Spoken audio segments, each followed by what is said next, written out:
we'd like to shift from a local district perspective to a state perspective. And we'd like to turn things over to Lesley Muldoon, and she will introduce our panelists that will provide a state perspective for us. Lesley? Thank you so much, Ray. And that was just really inspiring. I'm so grateful to hear from the leaders in Denver, Dallas, Guilford County, and San Diego. And I am going to be joined by several alumni and members of the governing board. We're having some technical difficulties, so if someone pops in late, please forgive us. I'm really pleased to be joined by Dana Boyd, Reginald McGregor, and Mark Miller. Dana is an executive vice principal in the El Paso Independent School District in El Paso, Texas, where she coaches and mentors principals across the school district. She served as an elementary school teacher, assistant principal, and was the Texas Teacher of the Year in 2007. Reginald McGregor is an aerospace engineer and works in government relations for the Rolls-Royce Corporation. He's also a member of his local school board outside of Indianapolis, Indiana. And Mark Miller is an 8th grade math teacher and the mathematics department chair at Cheyenne Mountain Junior High in Colorado Springs, Colorado. He's a national board certified teacher and a nominee for the Presidential Award for Excellence in Mathematics and Science. And I see Dana, I see Mark, and Reginald will join us as soon as we get through our technical issues. Hi, Mark. Hi, Dana. Thanks for joining us. Hi, Lesley. Hi. So I want to start with you, Mark. My question is, you're an 8th grade math teacher, so you are living this. So schools have had at least a full school year now, even more, to try to accelerate student learning and address these gaps that we keep talking about so much. What are you seeing in your school and your community that's working? Thank you, Lesley and Ray and IES for hosting this Math Summit. As we've heard, many of our students are behind. I have students that are behind. And so it's important that we're intentional about what we're doing in the classroom. I have a couple strategies that I was thinking of that might be helpful. First of all, I think it's really important that we develop a culture of collaboration with our colleagues.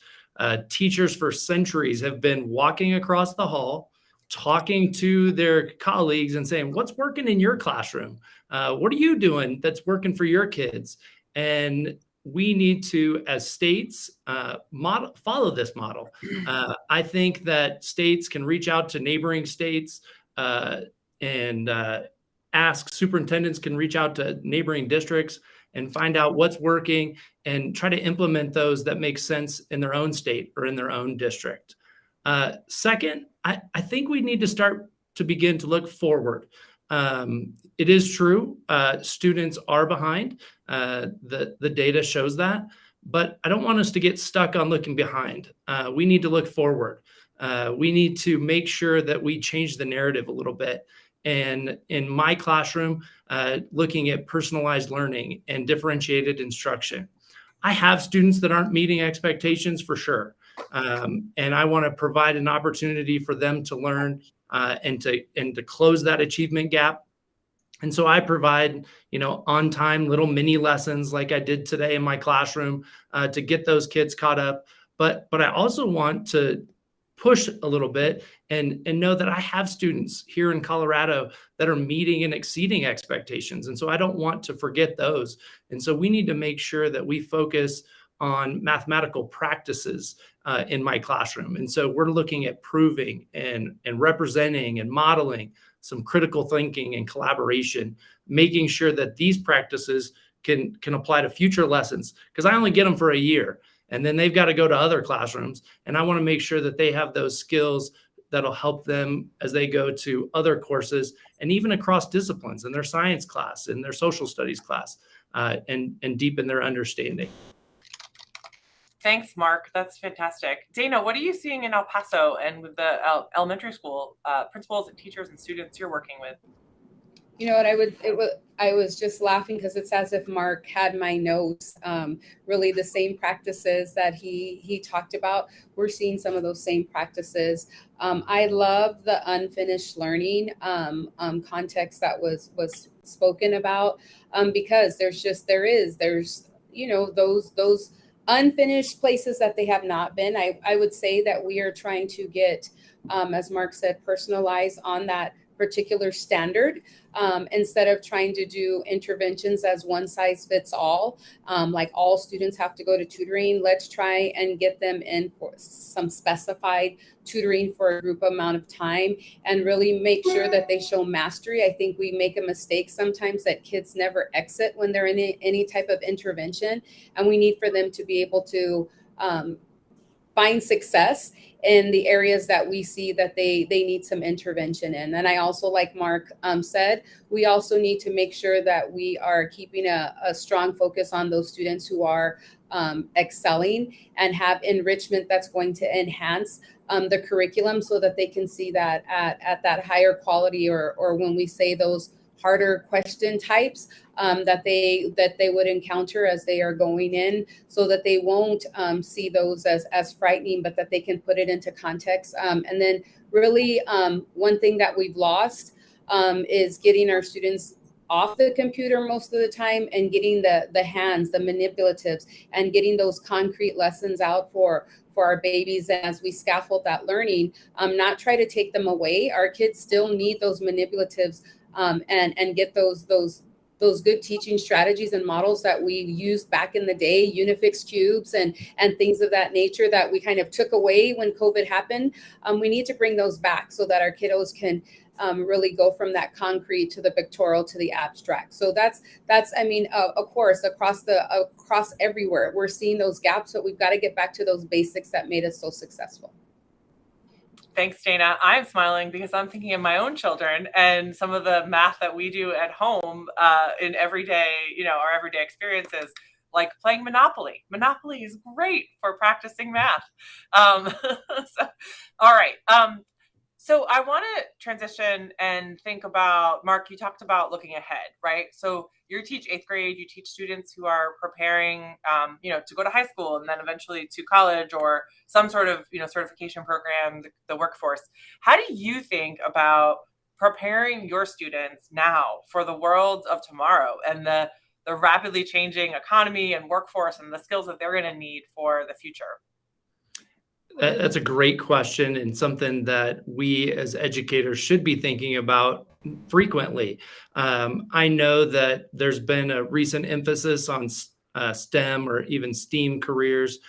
They've increased. If you look at the course taking in my own building, we've now got engineering courses and some more technology courses as well. And so we have a computer science track students can take part in. And so I think what's most important is that constant communication between teachers and educators and the workforce.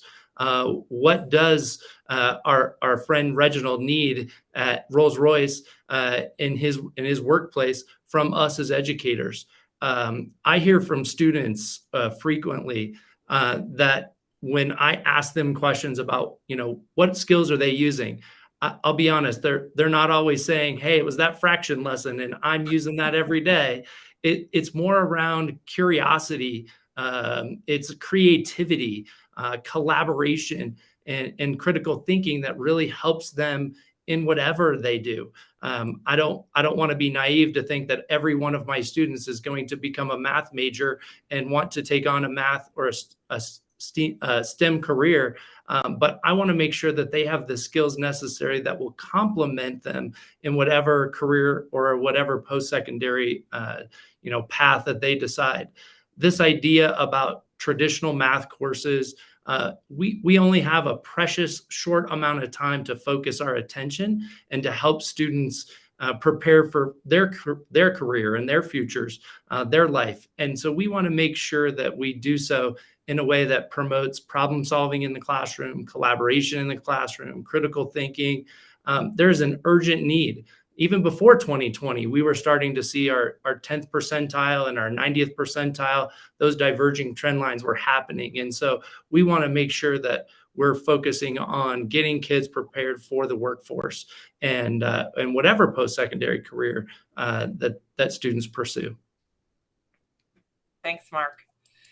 So, you guys live in different parts of the country. Mark, you're in Colorado. Dana, you're in Texas. We just heard from district leaders from the East Coast, the West Coast, and in between. I'm curious, what common threads are you hearing? What common strategies do you think are most effective, that things that can be replicated no matter what kind of community you live in, whether it's a large school district with strong central staff, or like the school districts where I grew up, where it's a one school district because it's small regional high schools, for example, in small communities by the beach in New Jersey. How do you take the strategies we're learning about here that are working in another part of the country and apply it in your context? What's translatable? Lesley, they talked about hands-on real life experiences. They talked about some definitive vocabulary and math terms that we need to be very deliberate when we're talking about that. Interventions, enrichments, meeting the individual needs of each individual student. So we're talking about that differentiated instruction, that the one size doesn't fit all. But one thing that I feel that it was there, but we could do better, was trade, and talk more about our trade. I think many of our students during COVID decided not to go that traditional route. And not that that's a bad thing, but I just want to say in the context of elementary schools, a lot of times when we have those career fairs, we have the lawyers, we have the doctors, we have that. But I think COVID changed that mindset, that math is in every career. Even if you work at McDonald's, math is involved in there. So I know that we need to work better. I love what Mark said, that we need to be able to talk instead of being competitive about which district is the highest, is to have those conversations about what's working in our schools. So, I'm excited about this council. I'm excited about this, online conference that allows people not to have to leave the comforts of their home, that we can have this collaboration that's happening. So those were some of the commonalities, like I said, that I heard. And of course, some of the things that Mark mentioned when we started.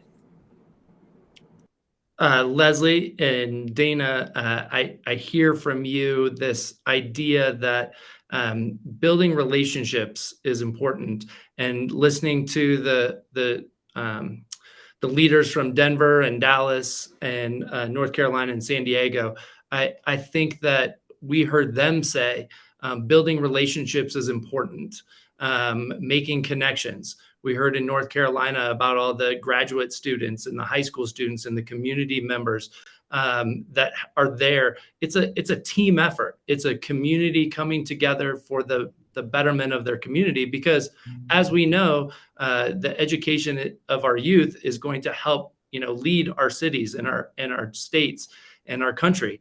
And so we want to make sure that as we are focusing on, closing achievement gaps and what's happening in the classroom, the big picture really is about building relationships, creating safe, welcoming classrooms. A shout out to my neighbors up in Denver. I love the increased opportunities to learn by focusing on addressing unfinished learning, especially in their traditionally marginalized communities. Wow, that speaks to a need that Denver needs, that our country needs. But then it finished with providing high quality professional development to support teachers in the work that they're doing. Our kids deserve high quality math instruction, and they're doing it in Denver, and high five to them. They're not on our call, but I'll high five them anyway. Way to go, Denver. Thanks, Mark. I'm sure that they hear you from back in the audience. So I have one more question for you, but there's an interesting question that came into the chat from the audience. I don't know if you can see it, both of you, but you are, Mark, you're a teacher, Dana, you're a school leader. One of the participants asks, how do you respond to a school leader who says, we do not have time for these ideas meaning the math practices? when our test scores are so low. We need to get kids fast and accurate at math. That will accelerate what they can learn. How do you make the case for the importance of focusing on both the math content and fluency and on the practices? Dana, do you want me to go? I got it. So go ahead, Mark. I got it. So that's a fantastic question. And I think it's something that teachers juggle with all the time. And I think it has to do with the long game. And we need to develop those skills that will help them throughout. And so will I see the growth in my classroom because I'm spending more time with students on collaborating and working together, maybe providing a rich curriculum that includes some of those problem-solving skills. Maybe we focus on precision at different times. That justifying and proving can be very difficult. But I think the long game is that we need to make sure that they have these skills that are transferable to other disciplines and other courses, because what we do at each of the stages along the way are ultimately preparing, for lifelong learners and for contributing, positive members of society. And so in doing so, I think we set them up for success by saying these are the things that we value. And yes, I agree, test scores are there. It's a real thing in our face, but we have to play the long game and make sure that our kids are prepared for that future success. Lesley, I just want to add, as a school leader, I feel it's important that we bring the teachers to the table when we talk about not enough time. I think as school leaders, so many times we come with the formula that we think is right, and we don't allow the teachers to come to the table when we have data that is showing that. I've made the mistake myself, like this one size fits all is going to fix it for everybody. And I don't involve my teachers. I kind of just say, this is where we're going to go to this math conference, or we're going to go to this right? But actually getting the teachers in there, the parents in there, sometimes, even in the upper grades, getting that kid voice, the student voice in there to be able to say, what is it that we feel we need a lot more of? And what is it that we, maybe we need to. And sometimes in the elementary, I'm going to tell you, it's just rituals and routines a lot of time that we need to be able to build strong rituals and routines that'll give us that time that we're looking for. So, bringing the teachers to the table, having that conversation, and let's talk about, the curriculum. Let's talk about the interventions that we're talking about having, so that precious gift of time that we never seem to be able to have enough of, we can try and be able to have different mindsets when we're looking at solutions to these problems. That's great. Thank you so much. We have about 2 minutes left, so I want to ask one quick question before we wrap up. And that is, we've talked a lot today about the scale of the challenge ahead, right? Students lost a lot of in-classroom time with teachers, with their classmates during COVID. And we know it's going to take serious effort to help students regain and gain that unfinished learning, to use the phrase that Ray so helpfully started us with. So to me, this is a challenge that requires the efforts of the whole community. It's not just on Mark in his 8th grade classroom or Dana on you and the principals that you mentor. This is something that we need to bring the whole community in. So what do you say? What do you think that business leaders, families, community leaders need to do to help support good work happening in schools for all our kids? Do you want to start, Dana? Sure, Lesley, I say a lot of times, and I mean this respectfully, the same, I don't even know what the word is, that we had the respect, the drive that we had for supporting educators when we were in COVID, that we kept hearing. We never knew until we had to be able to do it. And all of the collaboration of everybody that was trying to come together to be able to do what's good for kids. I feel that's what we need to do better of, to be able to come together. I think it's just conversations that we need to be able to have, and bringing in all of our stakeholders together to have this, and involving our parents. And I want to say the universities. We do not have the same kids that we had before, and the teachers going through our teacher prep programs, we've got to be able to look at things differently, because we've got a different set of students and much higher stakes for our teachers. So we need to be able to invest in those professional development opportunities to really deal with same standards, but different sets of students that we're coming with, and what we're going to do to make them successful. Thank you, Dana. Mark, do you want to have the final word? Sure. I'm just going to give a shout out to our governor and to the state of Colorado.